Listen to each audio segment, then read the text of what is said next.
Welcome to our weekly class on the weekly Parsha. Tonight, is the beginning of a holiday, and many people would call it a minor holiday, or maybe even a minor holiday. Let me just mute everyone so we don't have any distraction. Many people would say Purim is a minor holiday, and tomorrow is Purim Katan, the small or miniature Purim, which would make it a minor holiday. But when you look at things from the prism of the hidden dimension of Torah, the Kabbalistic, the mystical, the Chassidic level of interpreting the Torah, not only is it not a minor holiday, it's not even a minor holiday. And in some respects, it's even more major than what people refer to as major holidays. And someone will say, but there's nothing that we do on Purim Katan. There's no reading of the Megillah. There's no sending gifts to one another, no special gifts to the poor. Of course, you can give gifts to the poor all year round, and you should. But there's no mandated gifts to the poor connected to this day. There is no extra prayers that we say.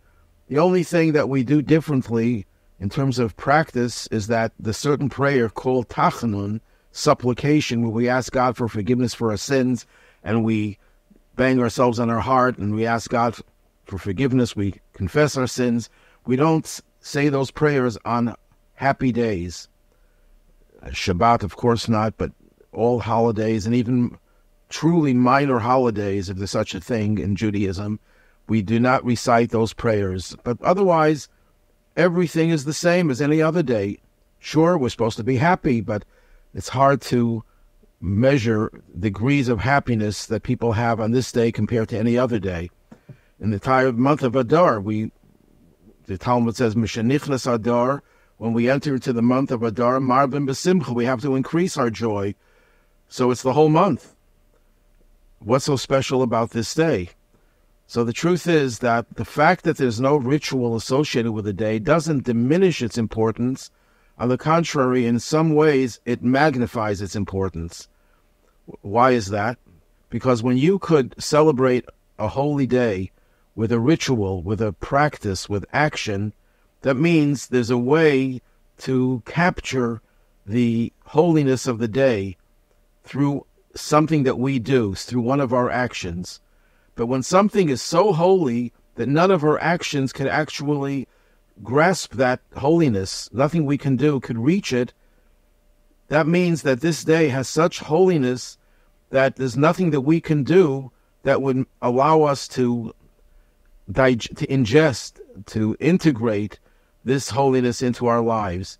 Instead, God does it for us. So if God does it for us, it's superior to anything that we can do and accomplish through our own actions. So in a certain way, holidays that don't have any rituals are at a higher level than holidays that do. So this is Purim Katan. Again, as I said before, there are no rituals associated with it. People want to give tzedakah, especially on this day. That's great. It's wonderful. If people want to read the Megillah to themselves, there's nothing wrong with that. More power to them. But there's no mandated responsibility that we have on this day other than not reciting those prayers. Now, tonight, because the day begins at night, is Purim Katan. Friday night Shabbos will be Shushan Purim Katan. Now, let me just take back what I said before. There's nothing that we do, no rituals associated. There's a dispute amongst later authorities whether you have to eat a meal, a festive meal, on this day, on these days. And the consensus is that you don't have to. So that explains why I said there's no ritual associated with it. But on the other hand, the Code of Jewish Law adds that if someone wants to add something extra to their meals, fine, that's a great idea. It's not mandated, not required, but it's something that could be encouraged. And it concludes with a verse from the book of Proverbs, V'tov leiv mishta tamid, a good heart, a contented heart, will always celebrate. So, in other words, if you have a question whether you should celebrate, always err on the side of celebrating. Now, that's the story about Purim Katan. I just want to mention that the Talmud actually has a discussion. When should we read the Megillah? When should we observe Purim with all of its requirements, all of its 7 mitzvahs? What are the 7 mitzvahs of Purim? I should mention, since I mentioned that there are 7, I should mention what they are, so people who are preparing for Purim should know what exactly they have to do. Number 1, they have to read the Megillah or hear the Megillah twice, the night of Purim and the day of Purim. Number 2, they have to say a special prayer in the grace after meals, and likewise in the Omitted, called V'al Hanisim, we thank God for the miracles. Number 3, when there's a minyan and you're praying in the synagogue, they read the Torah, the selection, at the end of the Parsha of Bishalach, which tells the story of how Amalek, the wicked nation of Amalek, the ancestor of Haman, waged war against the Jewish people and how we fought them. So that's number 3. Number 4, we have to send gifts to our friend, 2 gifts to at least one friend. If you want to do more, again, the more you do, the better. The 5th one is to give gifts to the poor, to give at least charity to 2 poor people.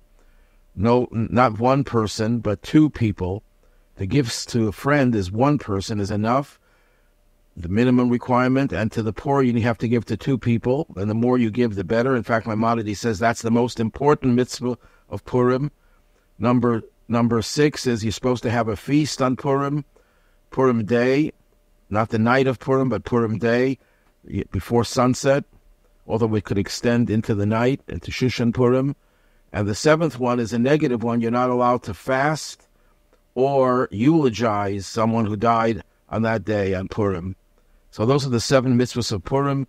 On Shushan Purim, on Purim Katan, we do not have all of those 7. Although, as I said before, it's encouraged that we eat something festive on this day in addition to what we normally would eat. Now, as I mentioned, the Talmud questions this very fact that Purim is observed primarily the 2nd Adar. Remember, there are 2 months Adar in a leap year. This year is a leap year, and we add on a 13th month.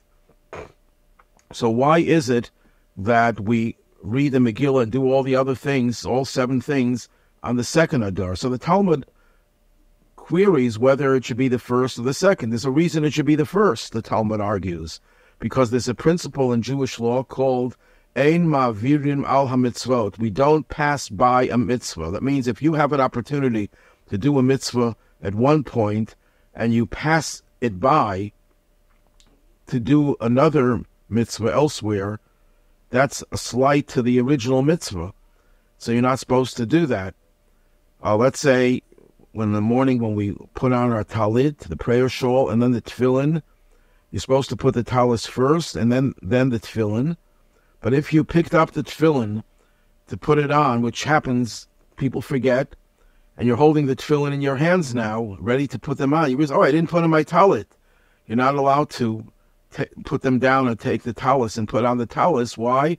Because you have the tefillin in your hand. You're not allowed to pass by and ignore the mitzvah that you have at your disposal. Well, the same thing is true in terms of time. If we have 2 months of Adar, both months are fit to celebrate Purim, because Purim is designated as the 14th day of the month of Adar, but there are 2 Adars. By skipping over the 1st Adar, it's a slight to the month of Adar's opportunity to do a mitzvah. You're passing by the opportunity when it could be done, and you shouldn't do that. But the answer, the Talmud says, is no. We do it in the 2nd Adar. Why? It uses an expression, mismach geula li geula. We want to bring one redemption as close to the next one. Pesach, Passover, occurs exactly 30 days after Purim. Purim and Pesach are wedged together in a certain sense. They're close together. No other of the holidays are like that. Hanukkah is in the end of Kislev, so it's 2 months past the Sukkot. Shavuos is 7 weeks after Pesach, and so on and so forth. So what we have here is Purim is as close to Pesach as we can get, because we want the two kinds of redemption to be connected. Why do we want them to be connected? Because Purim, as great as Purim is, so great that when Moshiach will come, we'll still be observing Purim with all its fanfare, more so than other holidays. But yet Purim has a deficiency, because historically the Jews' lives were saved. They were not annihilated. Our lives were secure because we had Esther as the queen, or the king now knew that she was Jewish, and we had Mordechai, who was the prime minister, who took the position from Haman. So we were relatively secure. But the Beis HaMikdash was not being rebuilt. Cyrus, before Achashverosh gave permission to build the temple, Achashverosh stopped the building. He was terrified of the Beis HaMikdash being built. And the Jews were still slaves, in a certain sense, subjects of Achashverosh, a Persian king, not Moshiach, not a full redemption. Pesach has the benefit, the advantage, that when the Jews left Egypt, they were totally free of Pharaoh. They were completely under the guidance of God through his servant Moshe Rabbeinu, Moses. There was no government that controlled them. They experienced all the miracles. It was the Messianic age before the Messianic age. So we want Purim to be connected to Pesach as a way of saying we want the temporary and partial redemption of Purim to be followed very soon after with a complete redemption. So at any rate, that's why we observe Purim in the second month, the full-fledged Purim. But nevertheless, the first Adar is also a time when we should get into the spirit of Purim, even without the rituals associated, but the joy should be there. This week, the Parsha is Tetzaveh. Many of the classes I pointed out that there's an anomaly in this section, and that anomaly is that from the time Moses was born, and his birth is recorded in the beginning of the book of Exodus, the Parsha of Shemot. From that point onward until the book of Deuteronomy, where Moses is now the narrator, but in every Parsha between Exodus and Deuteronomy, Moses' name is mentioned in every single Parsha, multiple times usually, with one exception, and that's this week. The Parsha that we're going to be reading on Shabbat, Tetzaveh, Moses' name is not mentioned even once. And that's an anomaly. That's a problem. Moses is the main character in the Torah. He's the one through whom God delivered the Torah. He's constantly giving over the commandments. And there are commandments in this Parsha also, but nowhere does it say God spoke to Moses saying, which is found dozens, if not hundreds of times in the Torah, and Moses gets a lot of credit. Here, Moses' name is not mentioned. Aaron's name is mentioned, but Moses' name is not mentioned. The only way we know we're talking about Moses is because this Parsha is a continuation of the preceding Parsha, and the preceding Parsha, Moses' name is mentioned, and this one starts with the words, V'ata, and you will command the Jewish people. Who is the you over here? Well, if you read it in context, you know it's a continuation of last week's portion where Moses is mentioned. So it means God is speaking directly to Moses and you. But wouldn't it make sense that when starting a new chapter, a new section, that it would introduce it the way the Torah introduces many sections? God spoke to Moses saying, for example, in last week's Parsha of Truma, it starts off with the words, and God spoke to Moses saying. So you have Moses' name at the very beginning of the Parsha, and the same thing is true with many others, where Moses is highlighted. Here, Moses is only mentioned tangentially, you, without saying his name. That's the question that is asked, and there were two answers given, and the two answers are really connected.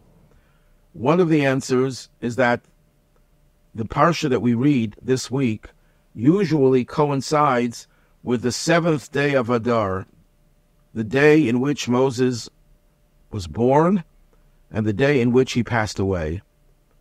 Because Moses was absent on this day, the Torah to allude to that fact that Moses is missing, begins and concludes, and the whole parsha is about everything that was said to Moses without mentioning his name, which tells you that even when Moses' name, when you can't speak to him directly because he's not around anymore, it's after the 7th of Adar, Moses is still the one who's calling the shots over here. So Moses is absent, physically is no longer here, and therefore his name is not mentioned in the parsha that coincides with his yahrzeit, with the day of his passing.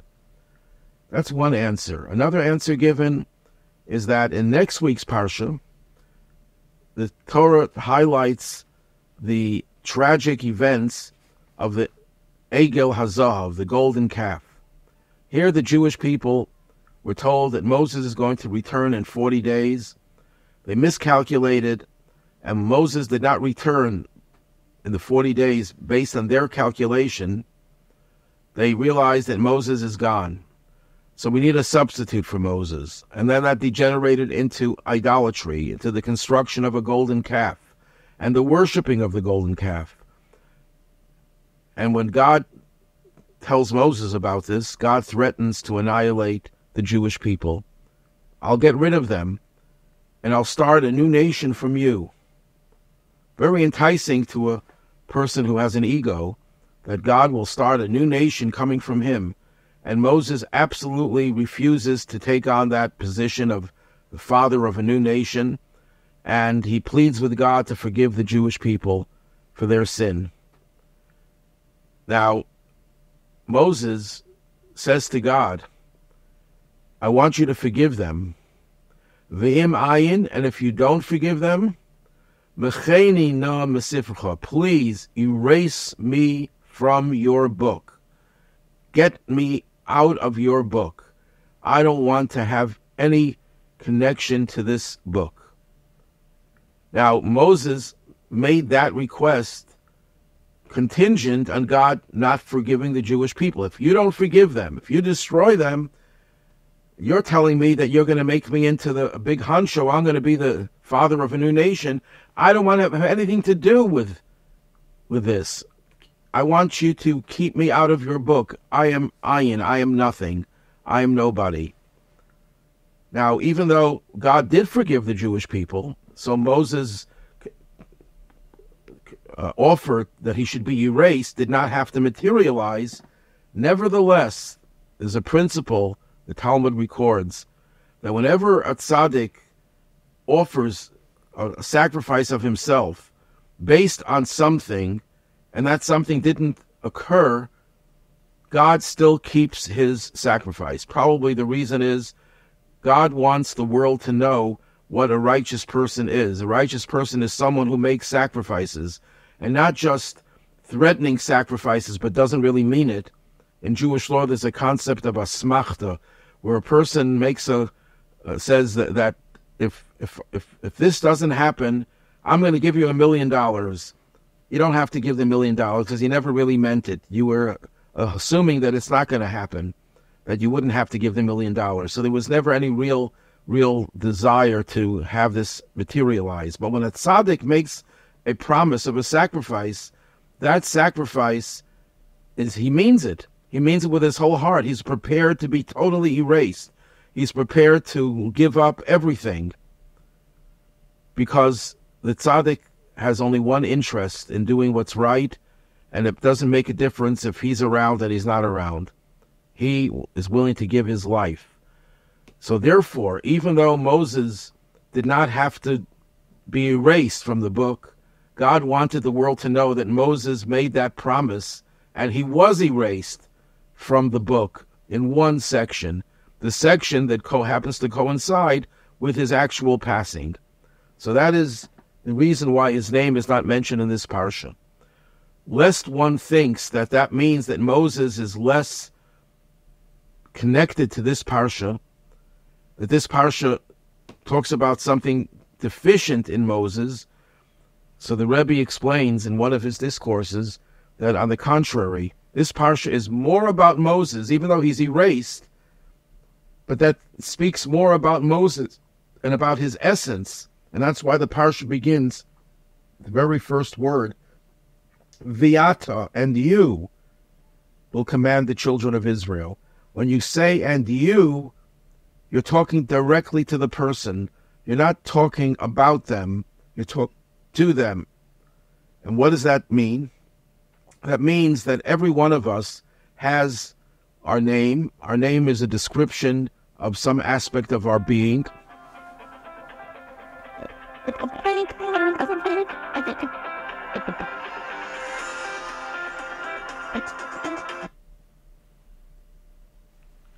Sorry about that.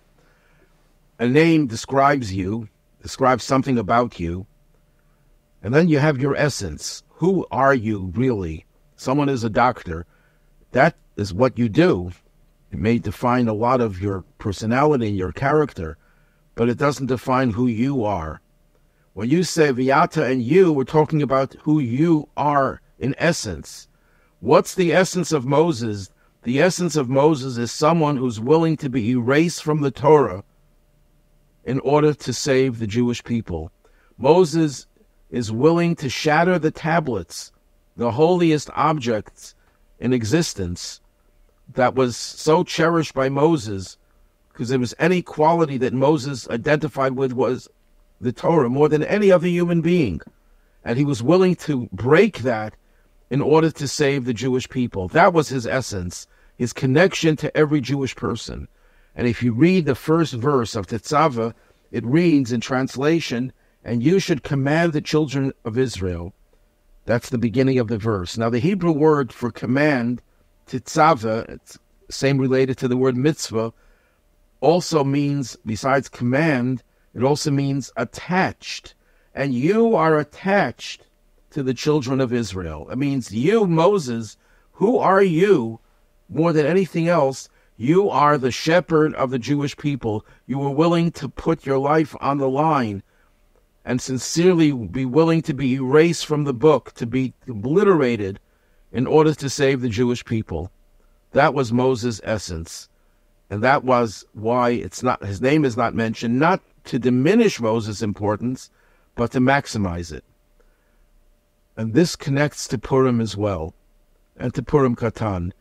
As mentioned in many of our talks, Purim was a unique holiday in that everything that happened to make the miracle of Purim occur was hidden, was concealed within nature. There are no overt miracles in the story of Purim, no splitting of the sea, no 10 plagues. What happens is there's a king, a drunken king, gets rid of his wife because she didn't come to show off her beauty. He chooses Esther. She doesn't tell anyone who she is. So the king is also very anxious about who his wife is, but he still loves her. And then there's a plot by Haman, who's the prime minister. Everything seems to be going in a very natural way. And the miracle occurs and the Jews are all saved.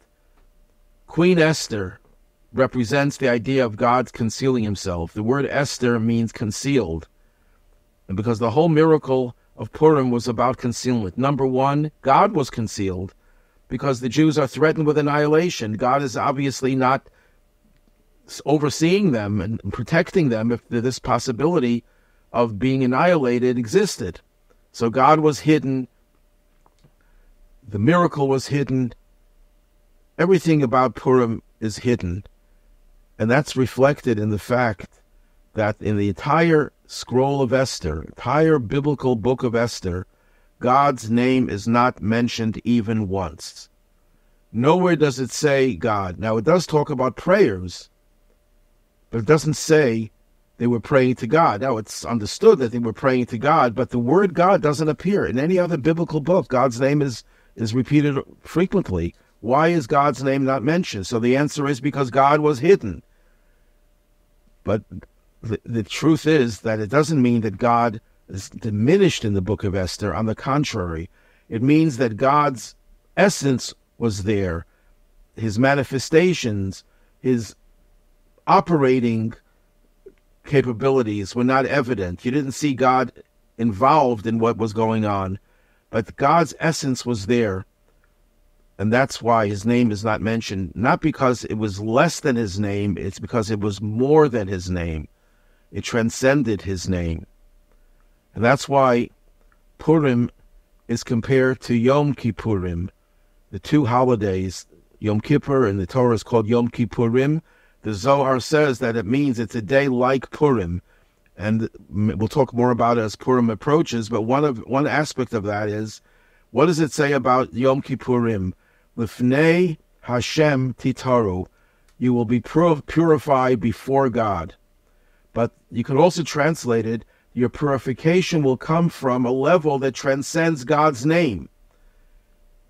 That means that what provides us with atonement and purification on Yom Kippur, it's that God's very essence is revealed. When we sin to God, where it's an affront to God's manifestation, to his commandments, to his attributes. But Yom Kippur is where we rise to a level that transcends his attributes. Lifnei Hashem, before, meaning transcending God's name, but it's God's essence on Yom Kippur. And the same thing happens on Purim. It's God's essence. And that's why on Purim we're supposed to drink until we no longer know the difference between cursed is Haman and blessed is Mordechai, which doesn't mean we should literally become so drunk that we literally curse the righteous person and bless the villain. But what it means is that we reach a level, we transcend the logic, the understanding of Mordechai is great. We get to the essence of Mordechai, the essence of Purim, the essence of God.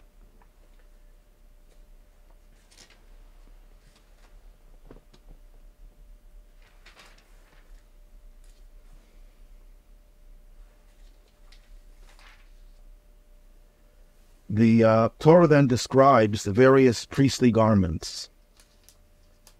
And one of the priestly garments was the choshen, the breastplate.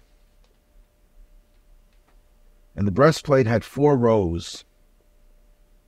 And each row had 3 stones. And then the Torah lists the different jewels that were set in the breastplate. And the very last row, the Torah says you have the following stones: yellow, green, olivine, whatever that is, onyx, and jasper. But the translation doesn't reflect the fact that the Torah uses an extra letter vav. The 4th row, it says the word Tarshish, Vishoham, V'yashvei. In all the other rows, the vav, which means and, is only used for the last of the terms, last of the stones. Like in the 3rd row, it says Leshem, Shivo, V'achlama. Doesn't say Leshem Ushivo. Same thing with the other 2 rows. And it's same thing as in English. In English, we would write a sentence and it had ruby, sapphire, and beryl. Doesn't say and ruby and sapphire. It's only and at the end of the sentence. That's the way it is in English. That's the way it is in Hebrew and the rest of the Torah. But in the 4th row, it has Tarshish, Vishoham, V'yashvei. The V'yashvei makes sense. It's the last word. Then you add the word and. But why is the 2nd item, which is not the last item, why does it have it Vishoham? So one commentary says that it's just a grammatical thing. That the stone before the shoham is the Tarshish. Tarshish ends with the letter shin. Shoham begins with shin. If you would have no vav, it would be Tarshish Shoham. You would lose a letter over there because the word ends with the same letter as the next word begins. So they put the word and in between. That's a grammatical explanation. But I think there's a deeper explanation. These 12 gems had the names of the tribes on them. The Shoham had the name of Joseph. Yashvei had the name of Benjamin. Now Joseph was as disconnected, you could say, from his brothers as anyone could possibly be. there was such division amongst them to the point where they hated him and they were prepared to kill him, and at the end they sold him as a slave. This was the greatest separation and division you can possibly have. So the Torah tells us, no, this separation was not real. That Vishoham, and which connects, Joseph was intimately connected to all of his brothers. That Joseph was in no way detached from his brothers, in spite of everything his brothers wanted to do. The brothers didn't even believe that. The brothers felt that when Jacob died, that Joseph wanted to kill them. That's why he never invited them to come to his banquets anymore. When Jacob was alive, they were always invited, and now he wasn't. They weren't invited, so he thought he's going to take revenge. They thought he's going to take revenge. But Joseph said no, and Joseph was emotional when he heard that his brothers still suspected him, that he harbored even the slightest amount of anger inside of him and hatred towards his brothers. So while everyone would have imagined that Joseph never reconciled with his brothers, or the reconciliation was superficial, was half-hearted, the Torah says no, Joseph, whose stone was the Shoham, was intimately connected to his brothers, to the brothers who are represented by the other gems before that. Because in truth is, Joseph was a very, very special person.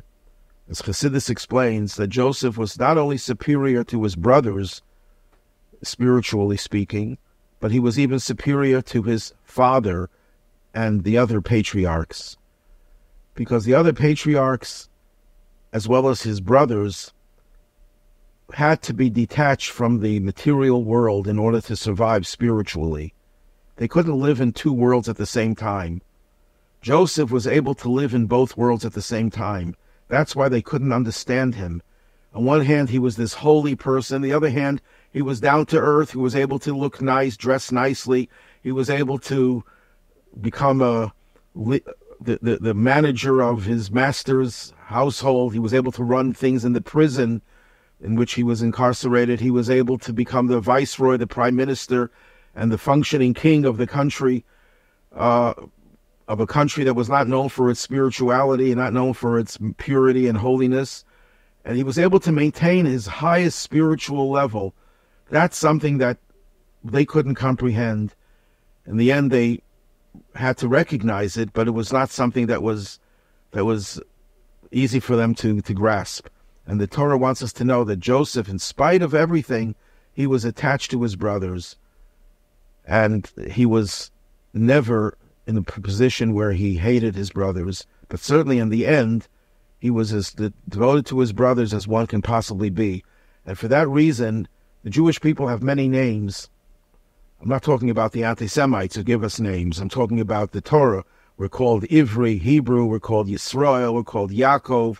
We're called Yeshurun, and we're also called Joseph in some places. Not too many places, but we're called Joseph, because Joseph represented the totality of the Jewish people and their unity. And of course, the whole breastplate was a symbol of the unity of the Jewish people. You had 12 jewels. Everyone was different from every other jewel, but they were all locked together in one breastplate that the Kohen Gadol wore on his heart.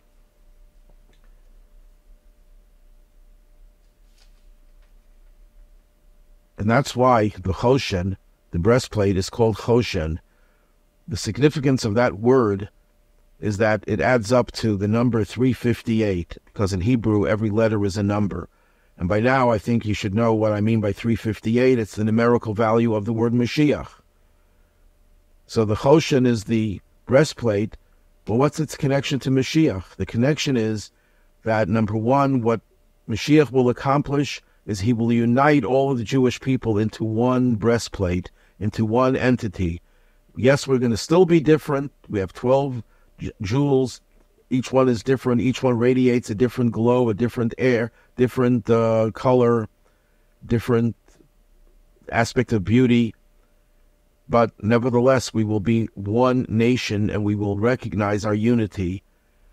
That's what Moshiach will accomplish. And by the same token, how do we bring Moshiach? By working at that goal and that end to bring the Jewish people together as one. Even though we have differences and we can't agree on many things, that should not detract one iota from the love that we have to have for one another.